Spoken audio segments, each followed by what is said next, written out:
Der er vist ingen tvivl om, at PLAYERUNKNOWNs Battleground har taget verden med storm. Og selve PLAYERUNKNOWN, skaberen af spillet, ham har jeg fået mig en snak med. Det kan du se lige her.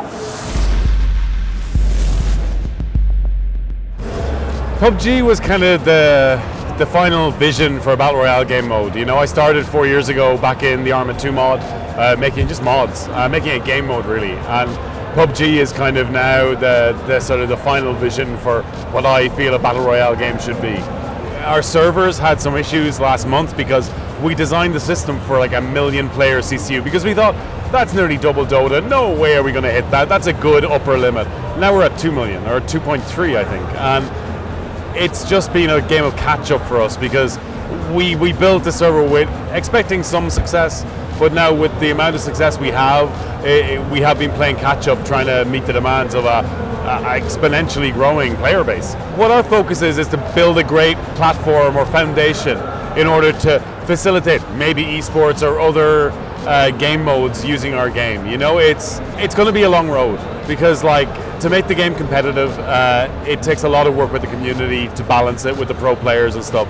And we're pushing for 1.0 later this year, and that'll mean the game is feature complete. So once the game is feature complete, then we can really focus on polishing and balancing, much like CSGO do these days, where it's like they release monthly or bi-monthly patches where you just update core mechanics of the game, and that's what we want to do. We think the game is now feature complete at 1.0, and then we'll just polish and maybe add new maps and new assets, but really no new features, just polishing what we have. For me, I just love watching it. I don't get time to play, but there's a wonderful one where a guy was spectating his friend started getting shot at, and your man was like, use the pan! He pulls out the pan, he swipes the pan, and it blocks a bullet as he swipes it in front of his head, which is just like, that's just amazing, you know? Like, these kind of moments where it's not about the killing, it's about the fun stuff that happens in between. So, I put the frying pan in as a tribute to the Battle Royale movie, right? There is no frying pan in the Battle Royale movie, I just misremembered it. It's a saucepan lid, right? So we put it in, and we made it, when we first started, it was like a one-shot kill back in the early alpha, and that was a bit too strong. There was whole videos of people just chasing people with the frying pan. It was much fun.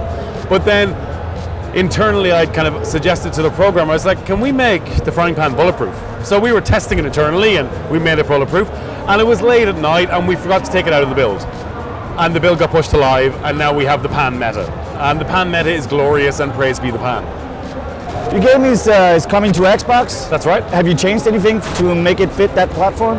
Not really, no. We want the same experience across both platforms. Now, there's slightly different development roadmaps at the moment just because of the timeframes involved. But, you know, we want the same experience. We've managed to map the controller, or all the controls onto the controller very well. Everyone that's been playing it has said it feels kind of natural. So, you know, we've still got a lot of work to do on it, but that's why we're doing game preview, because we get a chance to work with the players and they get to tell us, no, I don't like this, or I do like this, and it'll really help us make a great shooter on Xbox.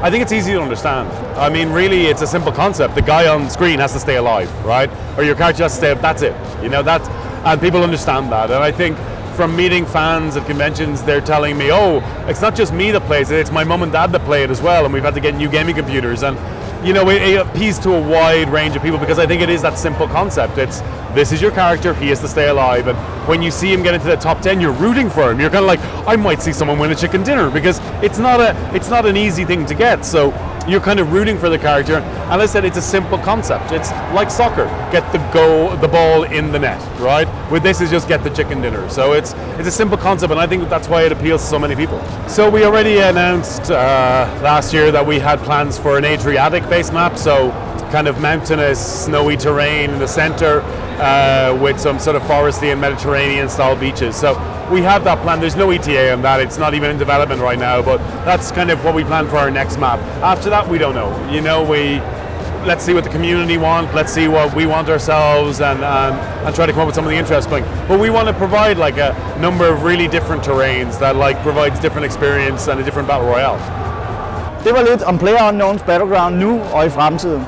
Jeg håber, du kunne lide den her video. Jeg håber også, du vil give den en kommentar. Og så må du have det rigtig godt til. Vi ses igen. Hej.